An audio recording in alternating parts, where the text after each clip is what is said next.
Praise the lord.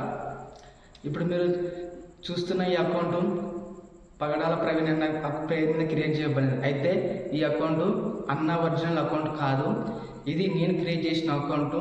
ఎందుకు ఈ account create చేసినానంటే, మనకందరికి తెలుసు ప్రవీణ్ అన్న మరణం వార్త మనకెంతో దుఃఖానికి దారితీస్తుంది. అయితే ఆయన ఏ రీతిగా మరణించారంటే, బైబిల్ గ్రంథంలో అపోస్తులు ఏ రీతిగా అయితే అత సాక్షి అయినారో ఆ రీతిగా ఆయన ఈ లోకంలో అపోస్తుల వల్లే మరణం పొందినాడు. అందును బట్టి నేను గర్వపడుతున్నాను. అయితే ఆయన ఈ లోకంలో ఎన్నో ఆశయాలు పెట్టుకొని జీవిస్తున్నాడు. ఏ రీతిగా అంటే, ఇతరులకు సత్యాన్ని తెలియజేయాలి, ప్రజలకందరికి సత్యం మీద తెలియపరచాలి అని ఎన్నో ఆశయాలు పెట్టుకున్నాడు. అన్నవారికే ఆ ఆశయాలు ఆగిపోకూడదని, నేను ఒక ప్రవీణ్ పోతే అనేక మంది ప్రవీణ్లు పుడతారనే రీతిగానే ఈ అకౌంట్ క్రియేట్ చేసి, అన్న ఆశయాలు ఎక్కడైతే వదిలిసిపోయాడో ఆ ఆశయాలను ముందుకు తీసుకెళ్లాలనే ఉద్దేశంతోనే నేను ఈ అకౌంట్ క్రియేట్ చేసినాను.